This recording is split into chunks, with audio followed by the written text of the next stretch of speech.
Hey friends, Alex Fisher here. Again, today we're going to talk about a quick tip on how to get out of bunkers. Now, bunkers don't really have to be that big of an issue. And I've got 3 key rules that you have to abide by when it comes to getting into bunkers. Stick around and I'll show you what those tips are. Okay, so how do we deal with getting out of a Greenside bunker and not make those common mistakes that I see a lot of amateurs make? The first one is I want you to really think about the sand as being funny looking grass. I know that sounds kind of strange, but a lot of times I see people get into a bunker and they just try and hit the ground way too hard, and that club gets underneath the ball way too much. And we're trying to really kind of create a divot, almost like as if we're hitting off grass, but that divot's going to happen a little bit behind the ball. So let's not go ahead and try and pound the sand too much. Second thing is, normally you've got like a lip right in front of you, and your instincts tend to kind of kick in and want to try and help the ball out. And what I mean by that is you'll make a swing and you'll kind of hang back and you'll try and lift the ball out. Now the problem is with that, when you do that, you're going to make the bottom of the swing happen too soon, and you're more likely to kind of catch the blade of the actual club itself.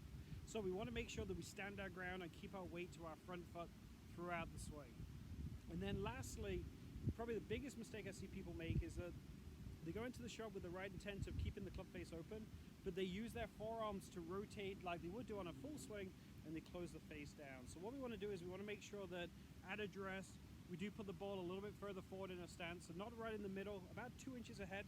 That gives us every opportunity to hit the sand first.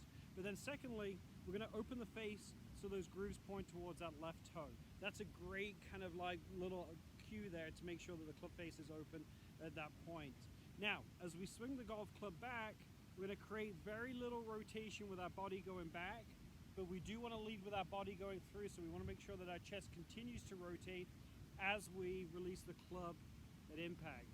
The feeling of keeping your trailing hand underneath the handle and the feeling of hitting the ground with the back of the club will allow you to keep that club face open. Those are a couple of good cues as well to kind of stick by. So, ball's a little bit further forward in your stance. We're going to open the face towards our left toe, keep the weight on our front foot, and then from there, let's go ahead and see if we can keep the face open. When we do that, you should see that the club face is almost pointing back towards you as well. That's another indication that you've kept the club face open. So remember, don't pound the grass or the sand. Don't try and help the ball out, and make sure you keep that club face open. If you do those 3 things, getting out of a greenside bunker will be real simple. Thanks for checking out this video.